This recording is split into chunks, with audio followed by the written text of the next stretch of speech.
The sound of papers shuffling echoed in the empty classroom. Bright red marks covered the test sheet like scars that refused to heal.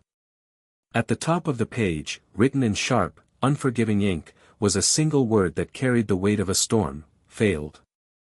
Elena Carter, daughter of the tech billionaire Richard Carter, stared at the word until her vision blurred. The room was quiet now, but her mind was loud with the voices of her peers, the whispers that followed her through the halls of one of the country's most prestigious schools. She's rich but dumb.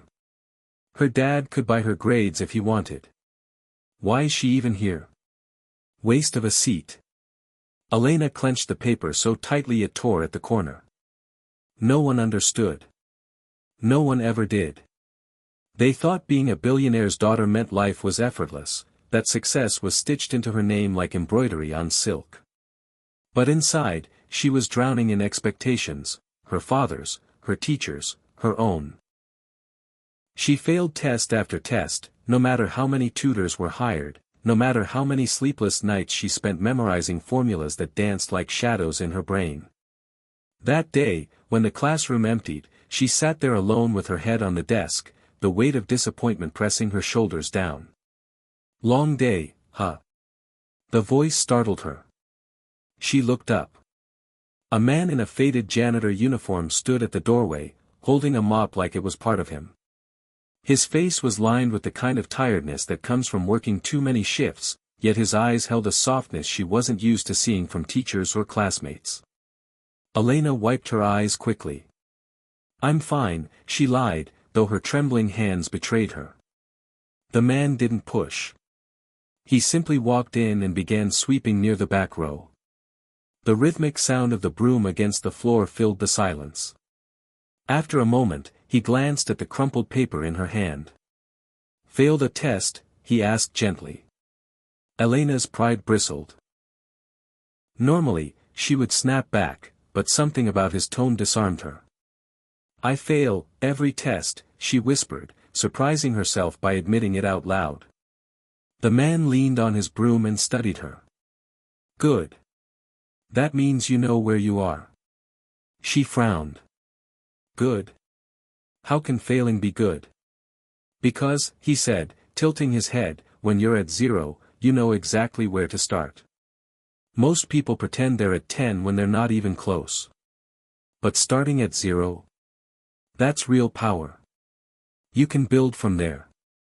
The words landed like a pebble thrown into still water, rippling through her chest. No one had ever spoken to her like that. Tutors told her she was careless. Teachers said she wasn't trying hard enough. Her father, when he bothered to ask, only shook his head and muttered about wasted potential. But this janitor, this stranger with calloused hands, looked at her failure and called it a beginning. She didn't even know his name yet. The next day, Elena returned to class, her test shoved deep in her bag. But the janitor's words lingered.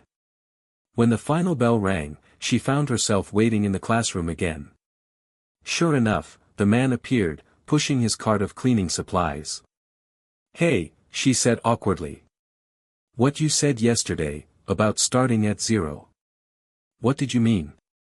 He looked at her for a long moment before setting his broom aside. "I meant that no one's born knowing everything. You think I knew how to raise a kid when my wife passed? I was lost.